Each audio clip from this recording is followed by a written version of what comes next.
La conferencia episcopal tenía, latinoamericana, ya parecida, tenía ese nombre, discípulos y misioneros. El Papa Benedicto XVI, todos sabemos que hizo un cambio al iniciar la conferencia, la latinoamericana, porque dijo que no podría ser discípulos y misioneros, sino que tenía que ser discípulos misioneros. Pues todo discípulo es misionero y si no es misionero, no es discípulo. Ese carácter profético de todo bautizado tiene hoy más que nunca relevancia e importancia. Hemos estado acostumbrados a una perspectiva bastante clericalista de la misión, pensando que el papel del misionero correspondía simplemente al sacerdote, a la religiosa, y que no era un papel preponderante para el sacerdocio bautismal, para el laico. Y todos estamos llamados desde el bautismo, incluso tenemos ese sello ontológico de ser profetas, de ser sacerdotes, profetas y reyes. Por tanto, hay tres misiones particulares que hemos recibido desde el bautismo. Ser sacerdote, la necesidad de la celebración de nuestra fe, la necesidad de acudir al culto. Cuando dice las personas, voy a oír la misa, voy a escuchar la misa, voy a ver la misa. No, nosotros celebramos la misa, no escuchamos misa, nosotros celebramos la misa. Todo el pueblo de Dios se libra porque tiene un sacerdocio común y debe participar de ese sacerdocio común. Y está llamado también a ofrecer sacrificio, está llamado a ofrecer oración, está llamado a interceder. Tenemos un carácter intercesor. Somos reyes, por tanto estamos llamados a preocuparnos por las necesidades del pueblo que sufre. Estamos llamados a acompañar al necesitado. Estamos llamados a trabajar como hermanos. El carácter real no implica un poder sobre los demás, sino un servicio sobre los demás. Entonces, todos estamos llamados a la caridad, todos estamos llamados a la ayuda a los más necesitados, todos estamos llamados a preocuparnos, a no ser indiferentes. Ayer escuchaba una alocución del Papa Juan Pablo II, de San Juan Pablo II en Chile, que me impactó muchísimo y nos llamaba a no ser indiferentes frente a las realidades que circundan. Cristo nos llama a no ser indiferentes frente a las realidades. Pero también somos profetas, por lo tanto debemos ser anunciadores del Evangelio y denunciadores del pecado. A veces nosotros hacemos dicotomías. El camino espiritual se ha confundido, afectado y dañado por maniqueísmos que son nocivos. Y esto no es de ahora, es de toda la historia del cristianismo y de toda la historia de la humanidad. La historia es pendular, entonces vamos de un exceso a otro exceso. Y sabemos que todo exceso es nocivo. Santo Tomás decía, la virtud está en el medio. La virtud está en el medio. No podemos partir nosotros desde los extremos para explicar la realidad de algo. Profeta anuncia, pero profeta también denuncia. No es que a mí me gusta es anunciar, no es que a mí me gusta es hablar del amor de Dios, no es que a mí me gusta es hablar de la misericordia de Dios, no es que a mí me gusta hablar es de los milagros del Señor, no es que a mí me gusta hablar es de lo que Dios hace en positivo. Entonces, ese puede ser un extremo si te quedas solo allí. El profeta también es el que denuncia. Entonces hay otros, no, es que a mí me gusta es hablar del pecado, a mí me gusta es hablar de la verdad, hay que corregir, hay que exhortar. No me puedo quedar en un extremo y no me puede quedar en otro extremo. Cada extremo lo que hace es quitarle peso a lo que es una sola realidad. Son dos caras de una misma moneda. En la renovación muchas veces podemos caer en estos excesos y en esos extremos, y la misión de nosotros es ser profetas, anunciadores y denunciadores. Vemos cómo hoy proliferan una teología nociva que solo hace énfasis al anuncio profético, solo hace énfasis a la misericordia y al amor. Y nos volvemos nosotros en perfectos anestesiólogos, en anestesiólogos espirituales, incluso nosotros como sacerdotes. Y podemos caer de manera particular nosotros en la renovación en ser anestesiólogos espirituales. Tranquilo, Dios te ama, Dios está contigo, no te preocupes, vas para adelante. Hace algunos días me invitaron a predicar a mí a República Dominicana, hace como, no sé, 2, 3 años. Y el día antes de partir me empezó un dolor muy fuerte abdominal. Entonces me fui para la clínica y cuando llegué a la clínica, pues me estuvieron ahí en revisión y después me pusieron una buscapina, una droga intravenosa, una medicina, unos analgésicos. Me tuvieron en observación y había evolucionado, pues obviamente el dolor se me calmó. Cuando llegó el médico, el internista o el cirujano, el encargado de revisarme, leyó la historia y, bueno, padre, ¿y qué le han puesto? Entonces revisó y dijo, pero ¿cómo es posible que le hayan puesto a usted un analgésico? ¿Cómo es posible que le hayan anestesiado el dolor? Padre, usted no se puede ir. Y yo tenía que coger vuelo al día siguiente para República Dominicana. Entonces me dejaron ahí 8 horas a esperar que se me pasara el efecto del analgésico, porque me decía, a usted lo que le hicieron fue anestesiar el dolor y el dolor es el que nos va a decir a nosotros cuál es la enfermedad que usted tiene. La enfermedad que usted tiene está marcada por el dolor y el dolor es el que nos va a mostrar cuál es el paso a seguir y cuál es la medicina o el tratamiento o la cirugía necesaria. Me tuvieron casi que hasta las 3 de la mañana allí. Al final me pudieron dejar ir y yo tenía vuelo a las 6 de la mañana, casi que salgo de la clínica para, para el aeropuerto. Al final pues pude ir a predicar allá a Santiago de los Caballeros en República Dominicana. Pero eso me impactó a mí porque me di cuenta que así mismo sucede en el plano espiritual. Nosotros muchas veces nos convertimos en anestesiadores, en anestesiólogos de los dolores, de las dificultades, de los pecados de las personas. No te preocupes, Dios te ama, Dios está contigo. Recuerdo que le tenían una fama a un director espiritual en el seminario, es falso, es simplemente una broma, pero así lo decían los muchachos. Un director espiritual que era de mucha edad, un hombre muy bueno, muy santico, pero decían los muchachos que cuando se iban a confesar con él, le decían, no, padre, que yo he pecado, me robé una plata. Tranquilo, Dios te ama. No, padre, que yo he pecado porque yo estuve con una mujer. Tranquilo, Dios te ama. Oh, padre, yo he pecado porque yo me emborraché y consumí droga. Tranquilo, Dios te ama. Pero cuando decían, no, padre, pues es que yo no he estado rezando el rosario. ¿Cómo se te ocurre que no has rezado el rosario, pecador? Decían chistosamente que se ponía furioso era cuando no rezamos el rosario, pero los demás, Dios te ama.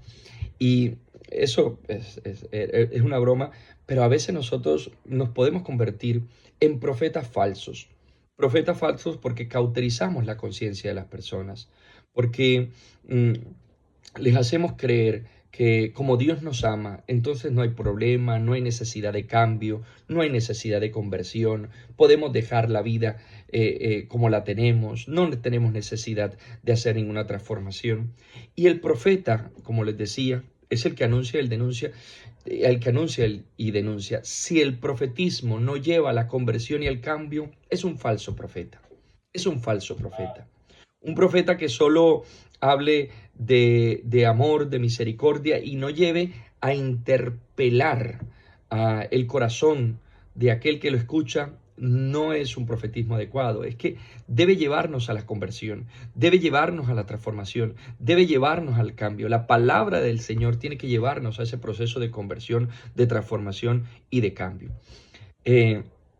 Por tanto, que nuestras palabras siempre vayan caminando en la vía de la transformación y la conversión. A veces nosotros estamos muy preocupados por los signos exteriores que pueden acompañar la profecía. Claro que puede haber milagros, claro que puede haber sanación, claro que puede haber liberación, claro que puede haber bendición, pero si todos estos signos no llevan a la conversión de la persona, se han quedado en nada, se han quedado en nada. El énfasis no está en que la gente se sane, el énfasis no está en que la gente se libere, porque la sanación es momentánea. Tienes una enfermedad, pero de aquí a unos meses, de aquí a unos días, de aquí a unos años, podrás tener otra y no pasa nada. Si esa sanación, si esa liberación no lleva a la conversión del corazón, no está produciendo el fruto que nosotros realmente queremos. Sabemos que Jesús hacía sanaciones integrales. cuando realizaba la sanación de aquel paralítico, primero lo perdonaba de sus pecados, lo llevaba a una conversión interior que luego traía signos exteriores. El ciego de Jericó, cuando es sanado, Jesús le pregunta: ¿qué quieres que haga por ti? Porque es importante que aquel que recibe la bendición quiera una transformación y un cambio, quiera realmente entregarle la vida a Jesucristo. Por tanto, el profetismo, el profeta, el anunciador, el misionero, el catequista, tiene que saber que debe llevar a las personas a Cristo. No es un cúmulo de conocimientos intelectuales, tampoco es eso. Hay un falso profetismo hoy basado en una corriente teológica progresista dentro de la iglesia que lleva a un cúmulo de información y de conocimiento que no lleva al cambio y a la transformación de la persona. Nosotros vemos cómo hay una corriente muy fuerte dentro de la iglesia, progresista, liberal, con muchos errores doctrinales, que lo único que quieren es llenar a las personas de información, incluso alejarlas de Dios. Y esto lo vemos en las mismas universidades. Tú puedes entrar en una universidad en Medellín, conozco varias universidades de la iglesia en Medellín, que un profesor de teología te puede decir que Cristo no está en la Eucaristía, que la transustanciación no es una realidad, que es simplemente una representación. Y usted puede asombrarse de esto. Incluso te dan un sustento filosófico y doctrinal. Y lo vemos evidenciado incluso en situaciones como la de la iglesia en Alemania. En Alemania están dando la comunión a los protestantes. ¿Y cómo están dando la comunión a protestantes? ¿Cómo están dando la comunión a protestantes?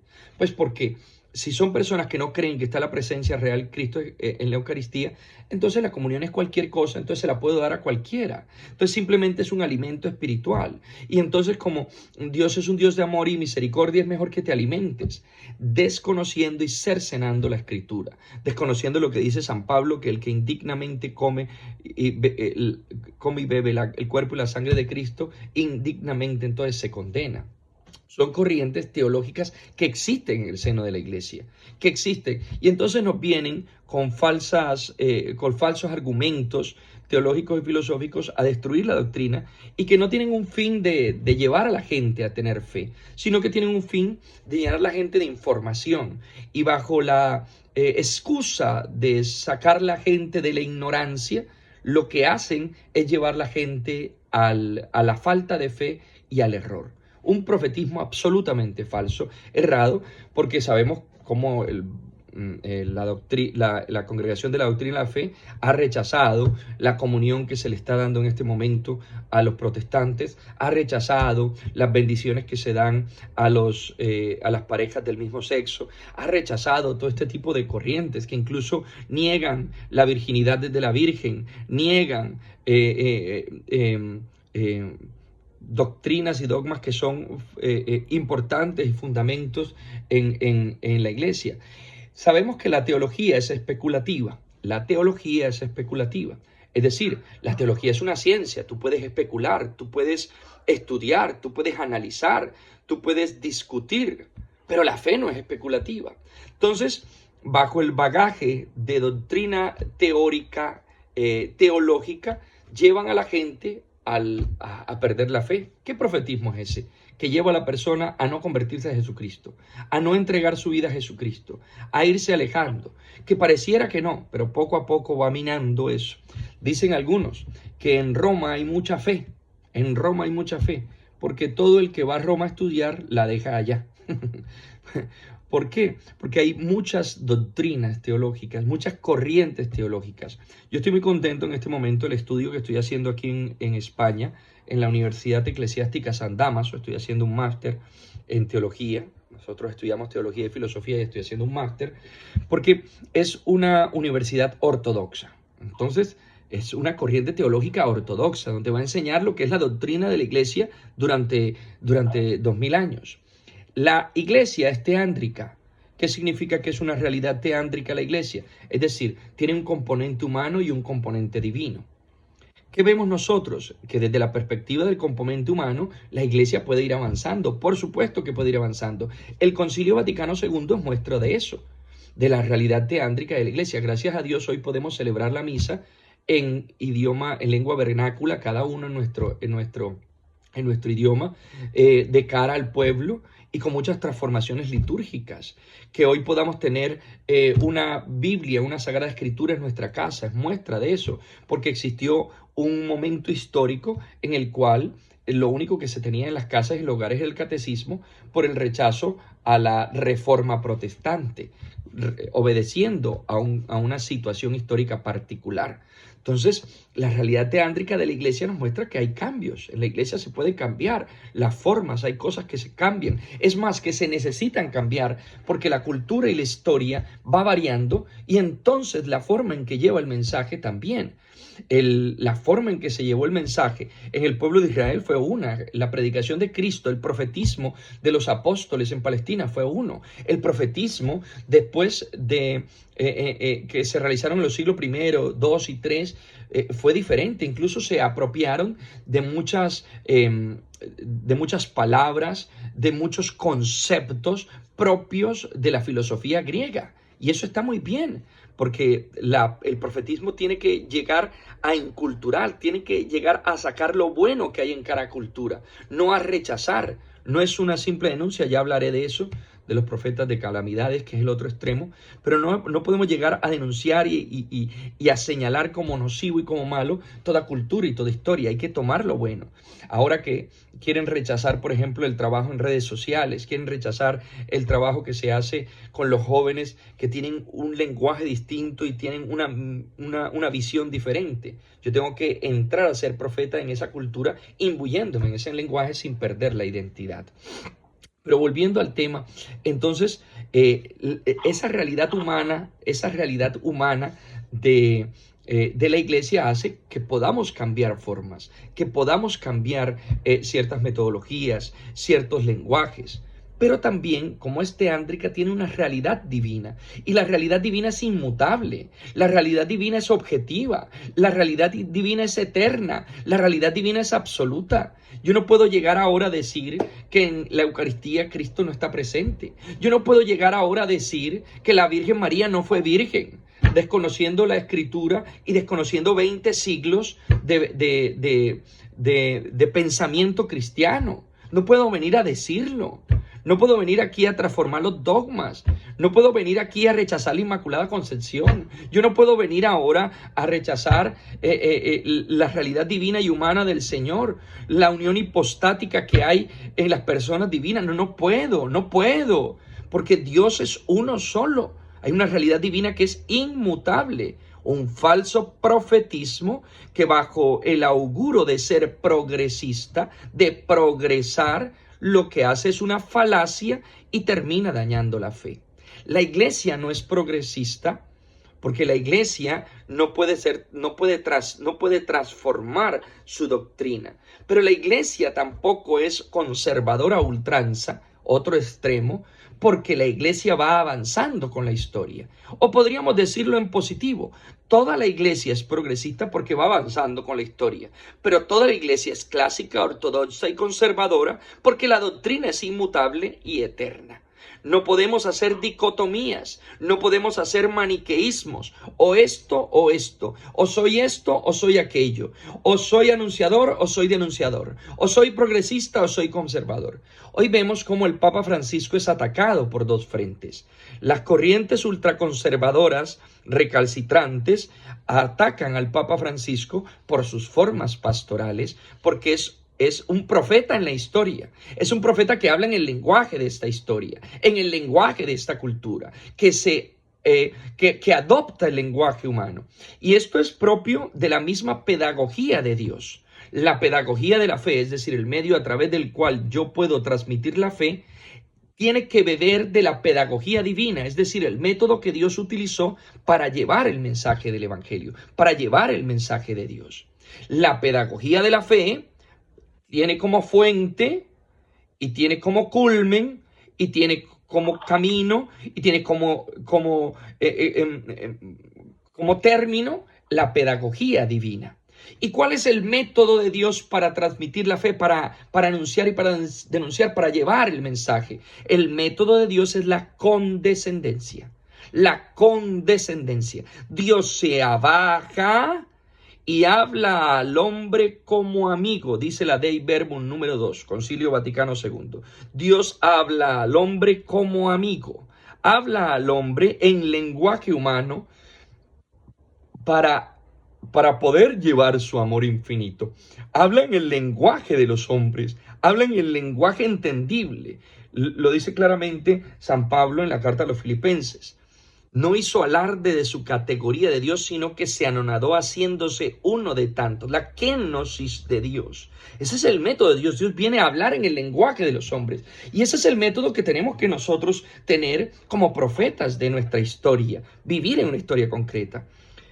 Voy a dejar esto para complementarlo, profundizarlo ahora, pero concluyo de lo del Papa Francisco. Entonces, esa corriente ultraconservadora ataca por las formas al Papa Francisco, que habla de la misericordia, que habla de acoger a todos, de acoger al que es homosexual, de acoger al que está en pecado, de acoger a las parejas que están viviendo en unión libre. Es un cambio en las formas, o por lo menos eso piensan algunos, porque esa misericordia la hemos tenido en la iglesia en todo momento, pero se ha hecho énfasis. Papa Francisco es el Papa que necesita esta época. Es el Papa pastor. San Juan Pablo II era un Papa carismático, todos lo querían ver. El Papa Benedicto es un Papa teólogo, sabio, todos lo quieren escuchar. Usted lee el Papa Benedicto XVI, eso es hermosísimo, eso es sublime.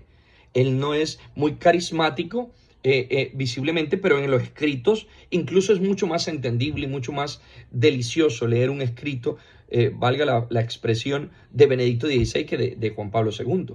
Entonces, al Papa Juan Pablo II dicen, esto es una expresión meramente coloquial para que entendamos didácticamente. Juan Pablo II todo el mundo lo quería ver, a Benedicto XVI todo el mundo lo quiere escuchar, a Francisco todo el mundo lo quiere tocar. Es un papa pastor que huele a abeja, que toca. Es el papa de la historia, es el papa de este momento cultural.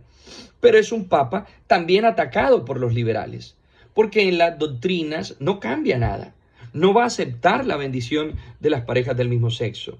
Sí va a invitar a acogerlos, a acompañarlos, a orar, a hacer un proceso espiritual, a no rechazar, pero nunca cambio de la doctrina. Hacer una epiqueia en cada caso concreto cuando se trata de uniones libres, de parejas vueltas a casar. Eso no lo ha enseñado la iglesia en todo momento. La epiqueia es el estudio del caso concreto sobre la doctrina general. Pero nunca ha cambiado nada del dogma, porque es absolutamente conservador. Entonces, atacado por los liberales alemanes y atacados por los ultraconservadores de Estados Unidos.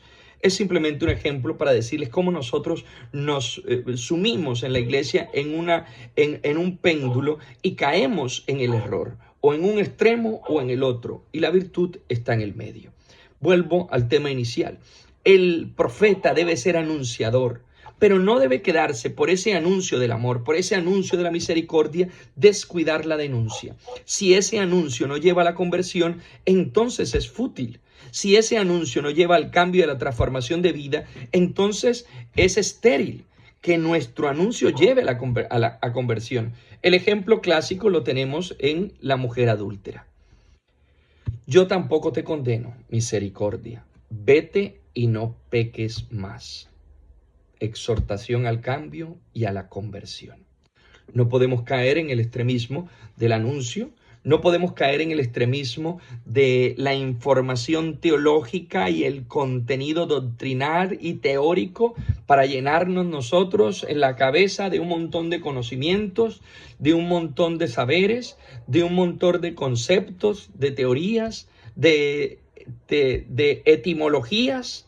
Si eso no lleva a la conversión, no estoy diciendo que sea malo, estoy diciendo los ismos, los extremos. Por supuesto que debemos estudiar, por supuesto que tenemos que entender, por supuesto tenemos que ampliar conceptos, por supuesto que el estudio y la profundización de la teología es maravilloso. María es la primera teóloga ¿Cómo será esto si no conozco varón? Pregunta, indaga, tiene deseo, inquietud teológica.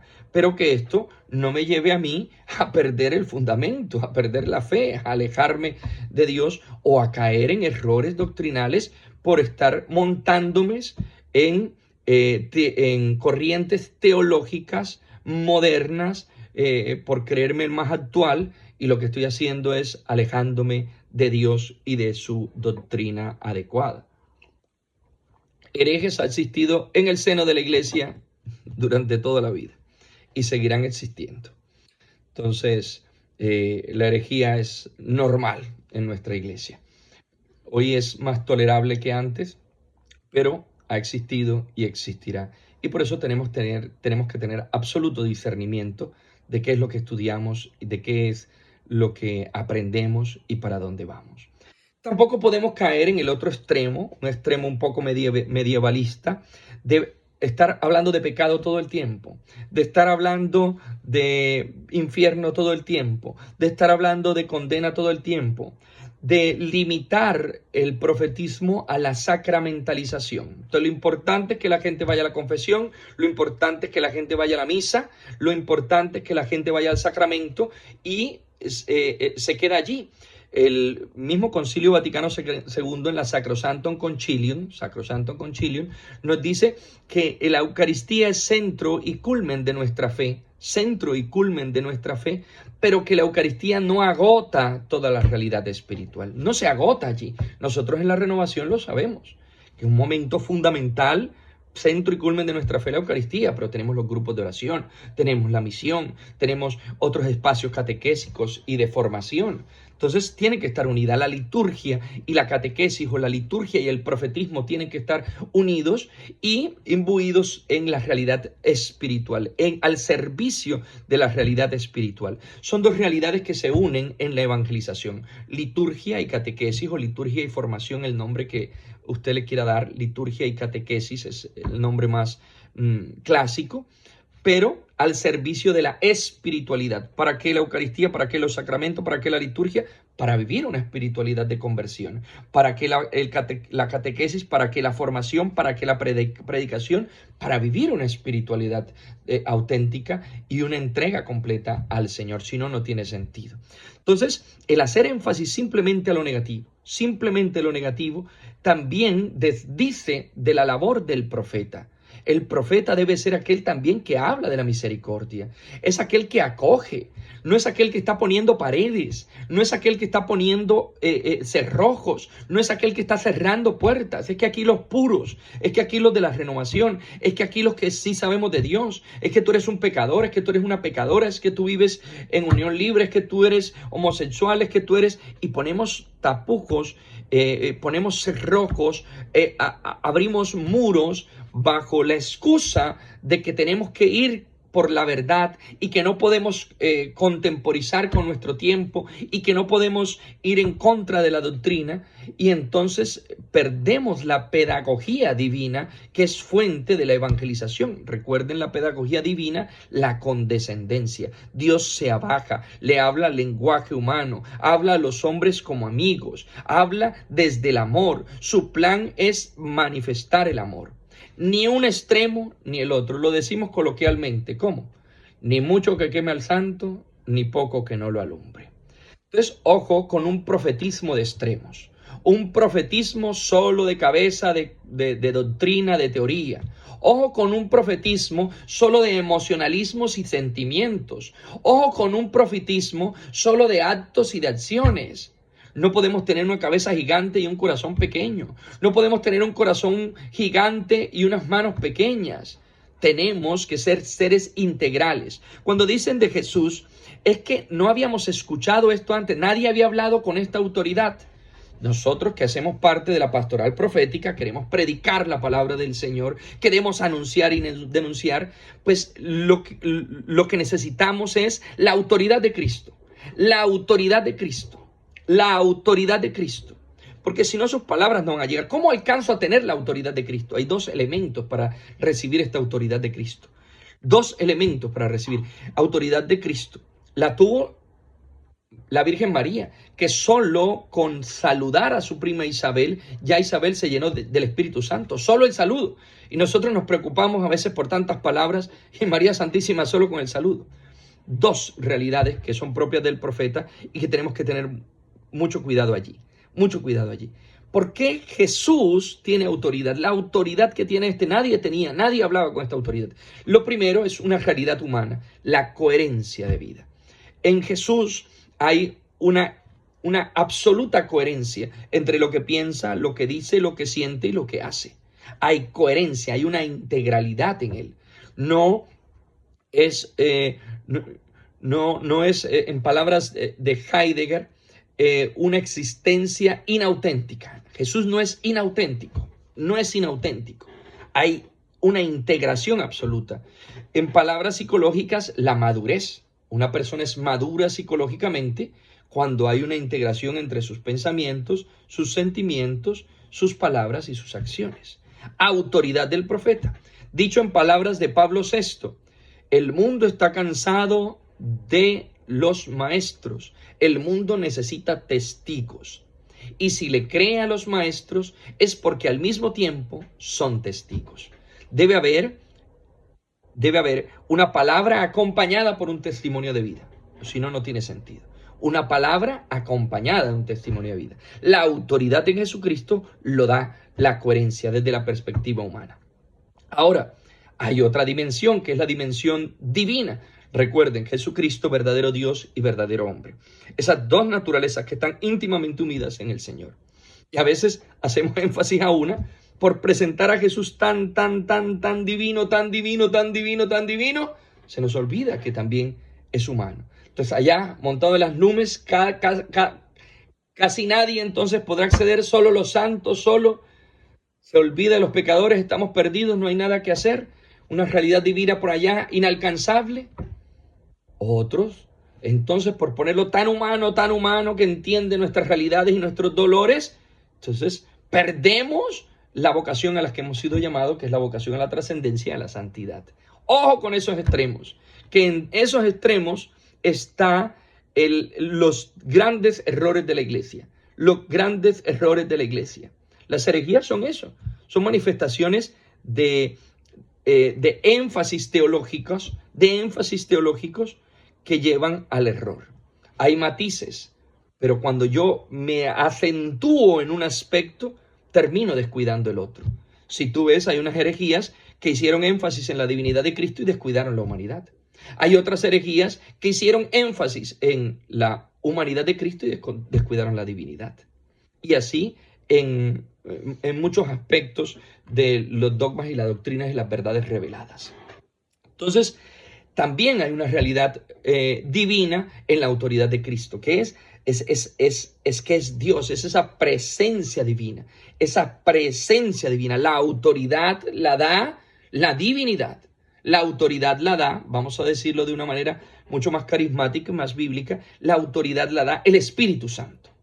Jesús poseído por el Espíritu Santo, es el Espíritu Santo. Yo puedo hacer lo que quiera, yo puedo hacer la preparación que quiera, puedo hacer la doctrina que quiera, el conocimiento que quiera, me admiran.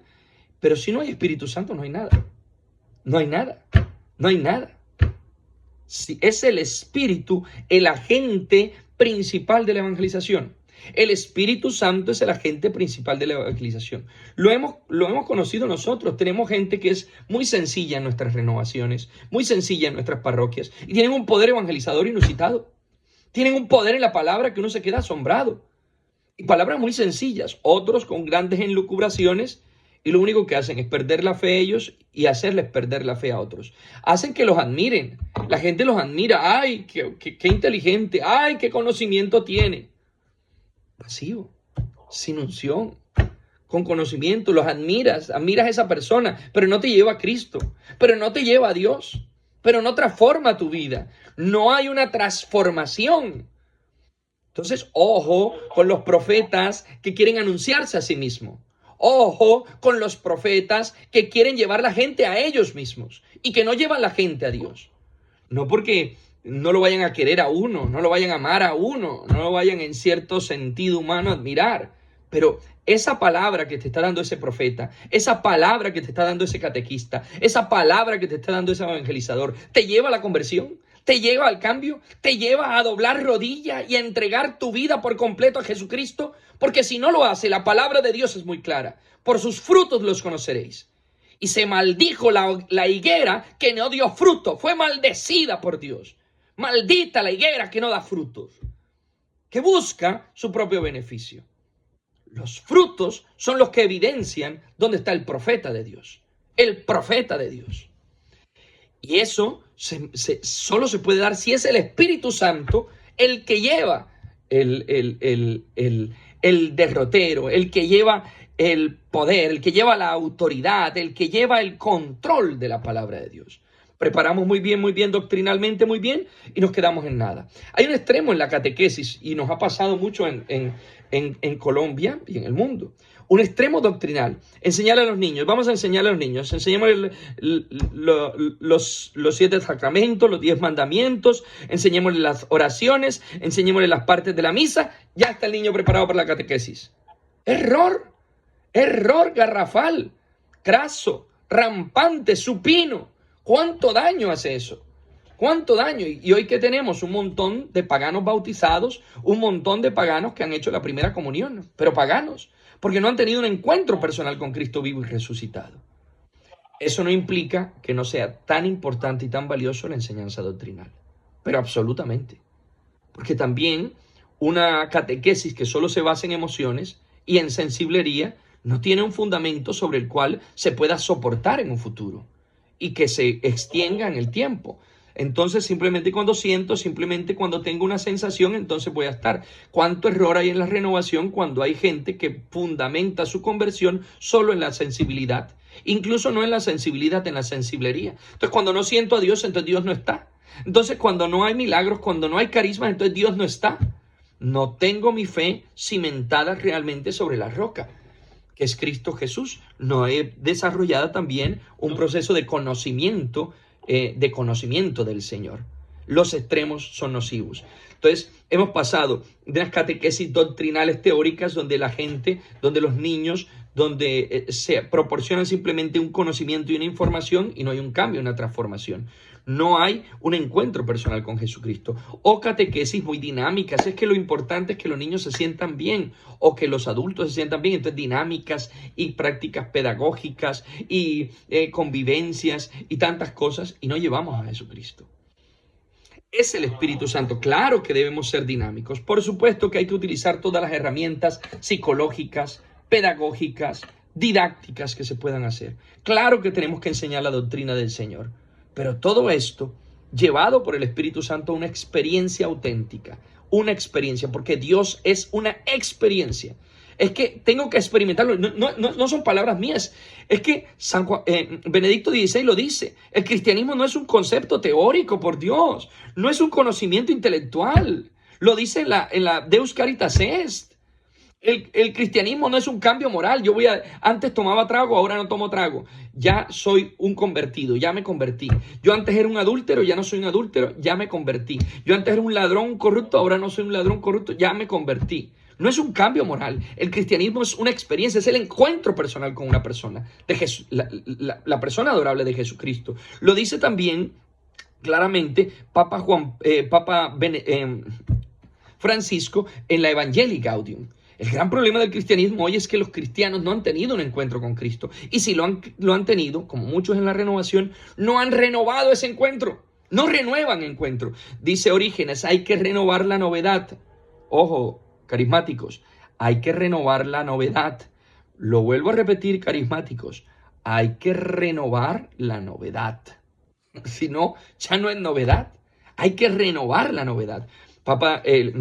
En palabras de Monseñor Alfonso Uribe Jaramillo, hay que pedir el Pentecostés diario. Ese Pentecostés diario, permanente, progresivo, dinámico.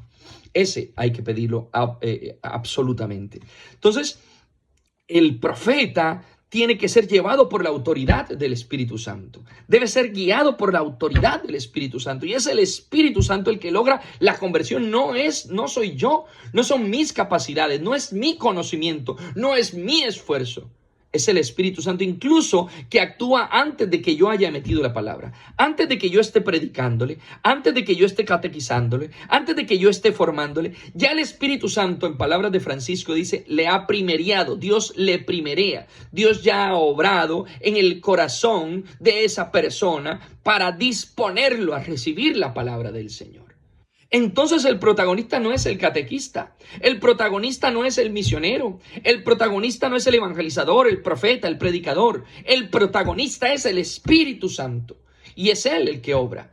¿Quién obra en Isabel cuando María llega a saludarla? El Espíritu Santo entra sobre ella y el niño en su vientre salta de gozo. Es un ejemplo, no lo tenemos, pero es un ejemplo de evangelización, pero tremendo. El ejemplo de la Santísima Virgen María con su prima Santa Isabel. Un ejemplo de profetismo, pero impresionante. Impresionante. El que obra es el Espíritu Santo. Por tanto, el profeta debe ser primero un hombre de oración, una mujer de oración. El profeta tiene que ser un hombre, una mujer de intimidad de Dios. Aquel que no tenga intimidad con el Espíritu Santo no puede predicar la palabra de Dios. Podrá transmitir conocimiento. Será un profesor de teología. Pero no es un profeta, no es un predicador, no es un evangelizador, no es un misionero. Porque solo aquel que tiene una experiencia actual, porque el maná de ayer no me sirve para hoy. Una experiencia actual es que puede transmitir la palabra de Dios y puede llevar el mensaje del Señor. Por eso, mis queridos hermanos, a ser profetas tenemos que estar imbuidos en una realidad espiritual. La autoridad nos la da el Señor. Y tenemos que tener claro que el que obra es el Señor. El Evangelii Nunciandi, Pablo VI lo dice claramente. Es que el motor de la evangelización, es el Espíritu Santo. Y a veces lo dejamos de lado. Preparamos doctrinalmente, buscamos la teoría, buscamos los libros, hacemos las dinámicas y después como a lo último, que venga el Espíritu Santo. A ver, que venga, a ver si nos ayuda. Lo dejamos de último cuando es previo. Incluso está obrando en la persona antes de que tú llegues. Decía Santo Tomás, la teología se hace de rodillas. Los libros de teología, decía, mis libros de teología son en el sagrario. Es Dios el que obra.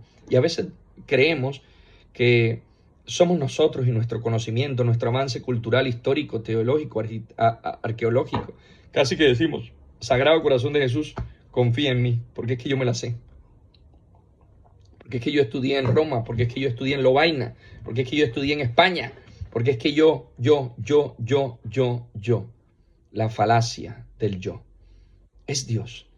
El verdadero evangelizador, el verdadero profeta, es aquel que es humilde y es capaz de entender que es Dios el que obra en la pequeñez. Recuerdo hace algunos años en la renovación de Santa Marta, me preparé una predicación bastante fuerte. Dije, voy a hacer una predicación para los servidores, voy a llevarles un mensaje fuerte de conversión para que transformemos nuestros corazones, para que cambien la vida de estas personas. Hombre, a veces los servidores y los curas somos los más duros para cambiar.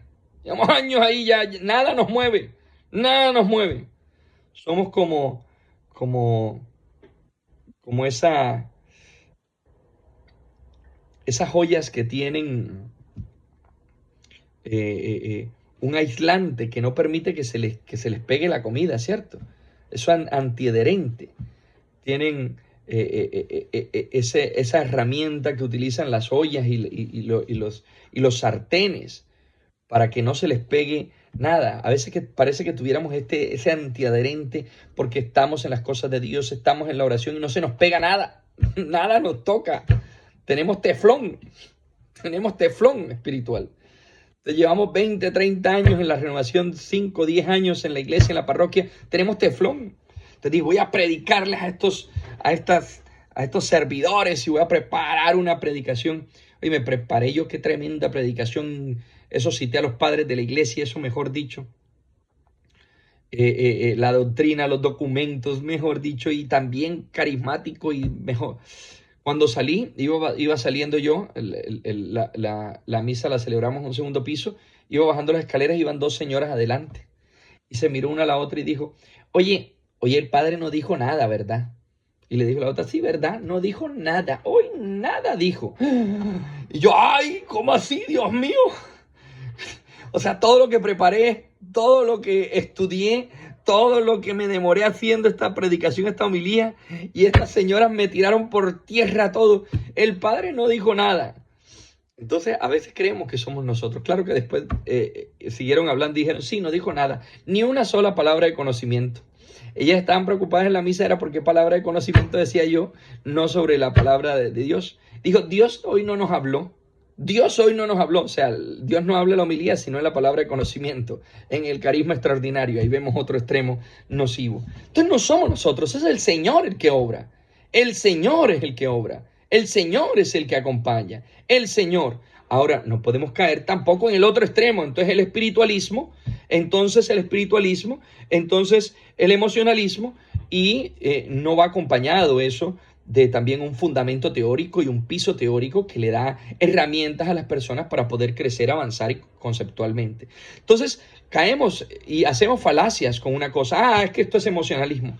Es que esto simplemente es sensiblería. No. Todo en coherencia. La autoridad en Cristo está en la absoluta integralidad que hay entre todas las cosas. Ojo con esos servidores con ese corazón grande y esa cabeza chiquita. Ojo esos servidores con esa cabeza gigante y ese corazón chiquito. Ojo, que seamos profetas integrales. La autoridad en Cristo está en su coherencia. La autoridad en Cristo está en su integralidad. La autoridad en Cristo está en su autenticidad. Pero la autoridad de Cristo también está en la presencia del Espíritu de Dios. Mis queridos hermanos, tenemos que tener claro estos conceptos para no caer en un falso profetismo. Un falso profetismo que cae en un extremo o cae en el otro. Les decía, y volviendo al tema o la rama en la que estamos, ojo con aquellos denunciadores, aquellos purificadores de la doctrina, aquellos que se creen los adalides de la ortodoxia, porque caen en un error y en un extremo que es bastante nocivo. Entonces, ¿qué hace un sacerdote en TikTok? ¿Qué hace un sacerdote en Instagram? ¿Qué hace un sacerdote en Facebook?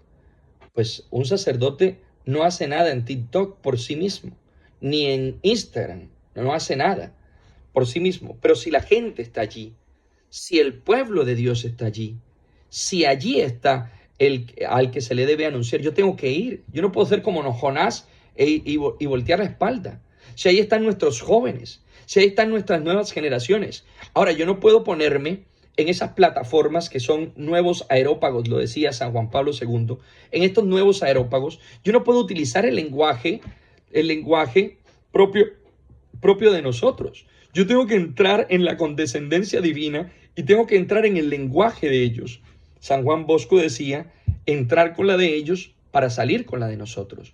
Entrar con la de ellos para salir con la de nosotros.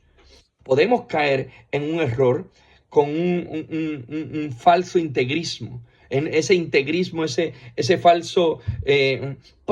falsa protección de la fe y protección de lo sagrado y protección de lo puro. Y lo que caemos es en un anquilosamiento. Ya lo decía el Papa Francisco, prefiero una iglesia accidentada que una iglesia enferma, adormecida, envejecida, anquilosada, porque es que me da miedo. Yo tengo que ir al lenguaje de hoy, tengo que entrar al lenguaje de hoy sin perder mi identidad. Entramos en un tema, el tema final que quiero hablarles, de cómo es tan necesario para la evangelización y para el profetismo conocer la cultura. Yo tengo que conocer la cultura. Recuerden nuevamente la dimensión teándrica de la iglesia. La iglesia tiene una dimensión teándrica, es decir, una realidad humana y una realidad divina. La divina es inmutable, la humana es cambiante. Yo tengo que conocer al que voy a catequizar. Ya San Agustín tenía un libro interesantísimo, aquí lo tengo, un documento interesantísimo que es la catequesis de los principiantes, de Catequizandis Rudibus, Liber Unus. San Agustín, la catequesis de los principiantes. Y en este documento, San Agustín dice que es fundamental conocer a quién le vas a predicar, a quién le vas a catequizar? ¿A quién le vas a llevar el mensaje?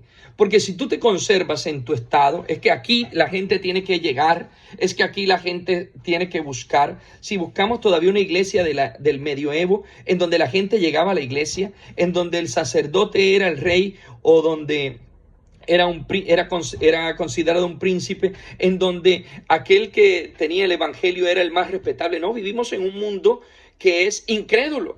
Vivimos en un mundo que es postcristiano. Estamos en una etapa diferente, en el postcristianismo. Hoy en día la gente no está llegando a la iglesia. Y el fracaso de la pandemia ha sido este. La pandemia tuvo que haber tocado corazones para que la gente se vuelva a Cristo, pero la gente se ha vuelto más superficial, se ha alejado más de la iglesia. Hoy vemos las iglesias más despobladas. Y es que no hay un componente humano. El sufrimiento, y abro este paréntesis, el sufrimiento debe llevar a la persona a encontrarse con su realidad y su contingencia y a abrirse a la trascendencia al descubrir que es débil, efímero y limitado. Pero el problema es que ya no hay ni siquiera ese sustrato humano que nos lleve a pensar y a reflexionar sobre nuestra contingencia, nuestra debilidad y nuestra necesidad de Dios. Hoy la gente está distraída. Hoy la gente está pensando en qué me voy a distraer si estoy en cuarentenado, o cuándo se acabará la cuarentena para poder volver a hacer lo que a mí me gusta. De la misma realidad materialista, vanidosa, pansexualista, entretenida en el Netflix, entretenida en los videojuegos, entretenida en las redes sociales, entretenido para que no se haga las preguntas fundamentales del hombre. El hombre durante toda la historia se ha abierto a Dios. ¿Por qué? Porque se ha hecho la pregunta. Cuando el hombre se pregunta, cuando el hombre indaga, entonces se encuentra la respuesta. O más bien encuentra que todas sus respuestas, como dice la Gaudium et Spes y la Lumen Gentium, todas las respuestas del hombre se encuentran en Dios, se encuentran en Jesucristo. Cuando me pregunto quién es el hombre, tengo que entonces preguntar primero quién es Dios para responder quién es el hombre, que es imagen y semejanza de Dios. Toda la filosofía, toda la historia, toda la cultura de la humanidad ha girado en torno a la pregunta. El hombre que se pregunta, que indaga sobre las realidades últimas e intrínsecas. Hoy no, hoy tenemos pereza intelectual. Hoy el hombre no se pregunta, hoy el hombre se entretiene. No es un homo sapiens sapiens, es un hombre entretenius, homo entretenius. Yo no sé cómo decirlo en latín, pero quiero decirlo jocosamente. Es que el hombre entretenido, es el hombre distraído, es el hombre en la epidermis y en la superficialidad. Como no se pregunta, no indaga, entonces no llega a Dios. Hoy no hay sustrato, una pandemia nos debió llevar, el sufrimiento siempre lleva a Dios, el sufrimiento lleva a indagar quién soy yo, cuál es mi misión en la vida, hacia dónde voy, salirme de la superficie y a andarme en las profundidades del misterio. Hoy, a pesar de la pandemia, ha habido un fracaso. El hombre no se pregunta, el hombre no se indaga, es un ser superficial, superfluo, es un ser epidérmico. Gran fracaso de la pandemia. Volvemos entonces, mis queridos hermanos. Entonces, hoy en día la iglesia, la evangelización tiene una perspectiva muy distinta a la que tenían antaño. La gente se ha ido de la iglesia.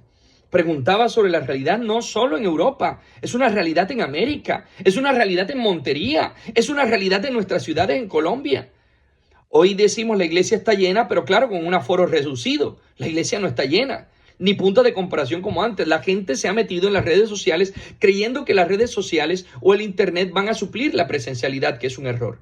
Pero también es un error nuestro entonces rechazar la virtualidad, porque como no suple la presencialidad, entonces nosotros no entramos por allí sabiendo que ahí se encuentra el pueblo de Dios. Y el profeta tiene que ir donde está el pueblo de Dios. Como Jonás será comido por la ballena si no va a donde Dios lo envía a llevar su mensaje. Y hoy Dios nos envía donde está el pueblo de Dios. Y si el pueblo de Dios está en las redes sociales, ahí debe estar el profeta. Si el pueblo de Dios está en la internet, ahí debe estar el profeta. Porque ahí sí está el mal. Ahí sí está el evangelio de la mentira. Ahí sí está Satanás y todos sus engaños. Ahí sí está la distracción y el entretenimiento. Ahí tenemos que ir como profetas hoy. No puedo yo desconocer esto. No es que yo soy de antes, es que a mí no me gusta, es que aquí nadie te está preguntando si te gusta o no te gusta. Es que es la misión de nosotros como profetas, ir donde está el pueblo de Dios. Tenemos que salir. Y dice el Papa Francisco lo ha expresado en múltiples ocasiones, pero la iglesia en todos los documentos, en todos estos últimos documentos, lo ha expresado. Dice el Papa Francisco, estamos en un estado permanente de misión. estamos en un estado permanente de misión. Entonces yo no puedo simplemente quedarme esperando que la gente venga, que la gente me pregunta, que la gente me busca. Yo tengo que salir en la misión. ¿Cómo hablaban San Cirilo y San Metodio a los pueblos eslavos? En el lenguaje eslavo para poder evangelizar, o con los carismas que Dios le había dado para que el pueblo eslavo pudiera entender en su idioma y en su lengua.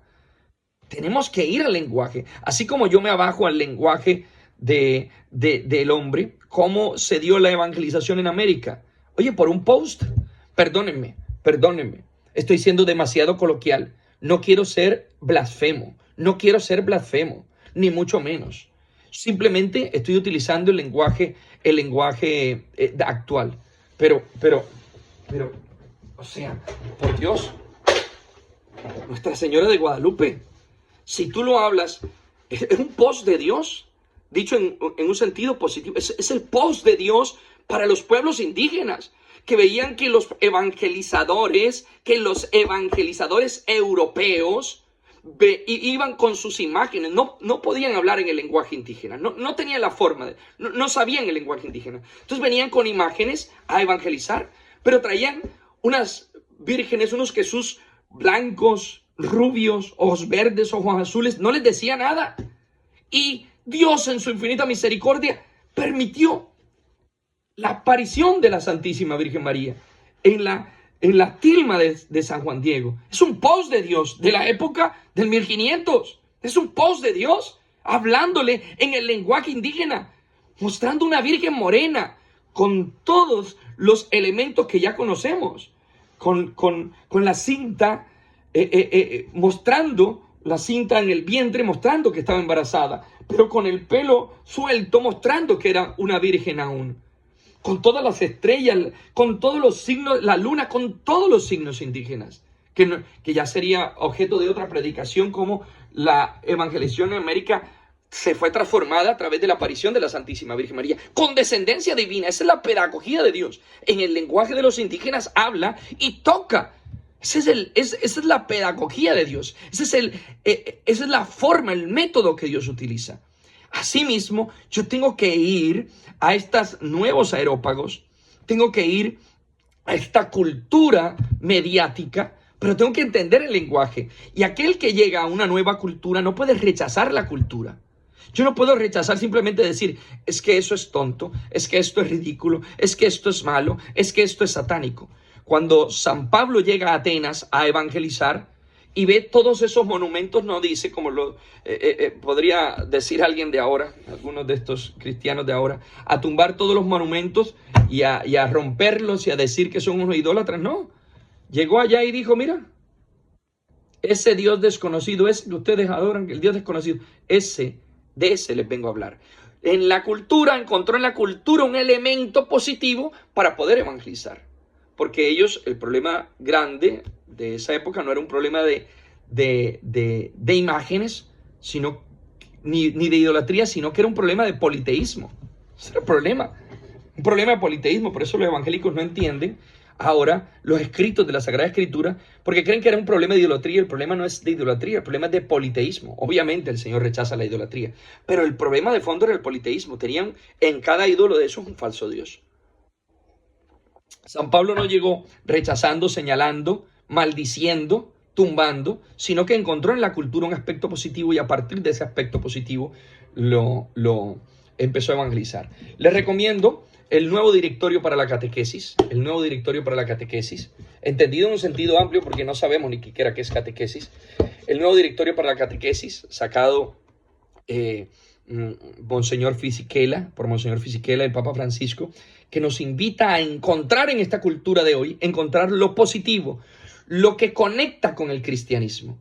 Usted ve en las histories, usted ve en la narrativa que hay en Instagram y en muchas de estas plataformas, que son absolutamente de historias, se predican testimonios, son muy rápidas, narrativas, se lleva el mensaje a través de la narración. Eso está unido al cristianismo. El cristianismo es narración de testimonios, narración de realidades. Tú ves la Sagrada Escritura y muestra la narración de lo que le pasó a Jesucristo. Hay una conexión en este lenguaje de hoy con el lenguaje cristiano. Claro, se lleva al extremo, se lleva a la sensiblería, hay errores, hay cosas que purificar. El profeta es aquel que encuentra en la cultura lo que hay de positivo, donde están las semillas del verbo, lo que hay de cristiano ahí, porque como Dios nos primerea en esa persona que vas a evangelizar, incluso en esa recalcitrante, en esa atea, en esa contraria, ahí en esa persona está la huella de Dios, decía Levinas. Ahí hay una presencia de Dios, y yo como profeta, yo tengo que descubrir lo que hay de verdadero y bueno. Como dice la Gaudium et Spes, los gozos y esperanzas del mundo de hoy, en todo lo bueno del mundo de hoy, ahí está la presencia de Dios. San Pablo VI decía, todo lo realmente humano es realmente divino, lo realmente divino es realmente humano. Descubrir la presencia de Dios, descubrir la presencia de Dios allí. Hay que descubrir la presencia de Dios allí. ¿Qué hay de presencia divina ahí en ese lenguaje, en esa cultura, en esa persona, y no entrar a rechazar? Ahora, lo que no haya de divino, lo que haya de desviación, lo que haya de contrario, absolutamente contrario al evangelio, hay que entrar a purificar. Entonces yo no puedo entrar solo a purificar, o no puedo entrar simplemente a contemporizar. Como la virtud está en el medio, yo tengo que tener la capacidad de encontrar lo positivo de la cultura y traerlo para evangelizar la cultura. Es que el evangelio puro no existe. Es que el evangelio, es que la religión, la cultura religiosa que tenemos hoy está enculturizada. ¿Qué hicieron los apóstoles? Enculturaron el mundo griego. Utilizaron elementos de la filosofía griega para poder evangelizar. Utilizaron elementos, palabras. Todas estas palabras que tenemos en la dogmática hoy son palabras propias de la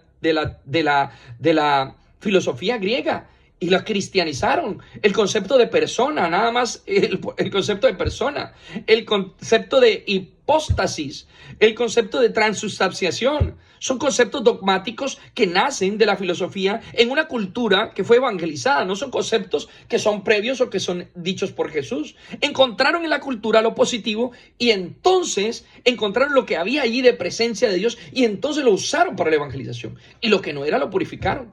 Todas esas corrientes místicas, todas esas religiones ocultistas, religiones místicas, todo eso se purificó para que el verdadero misterio fuera Cristo en la Eucaristía, para que el verdadero misterio fuera Cristo encarnado, que padeció, murió y resucitó. Y entonces purificó esa realidad de todas esas prácticas mistéricas y ocultistas. Hay que ver qué hay en la cultura. Entonces yo tengo que ir allá. Como profeta yo tengo que ir ahí. Yo tengo que meterme. No puedo entrar entonces simplemente a rechazar. ¿Qué hace un cura en TikTok? A mí me cuesta, por ejemplo, hacer TikTok porque es un lenguaje complejo.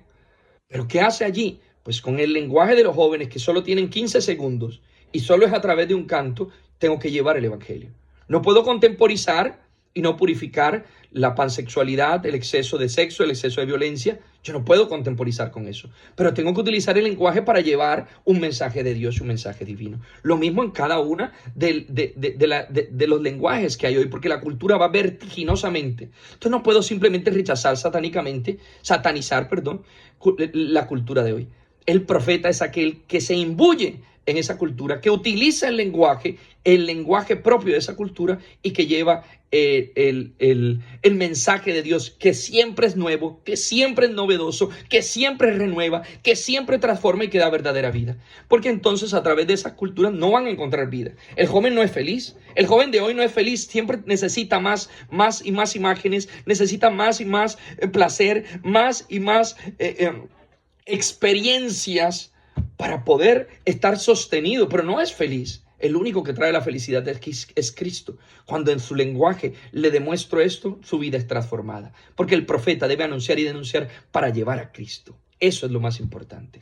Llevar a Cristo Jesús nuestro Señor. Bueno, me he pasado 3 minutos.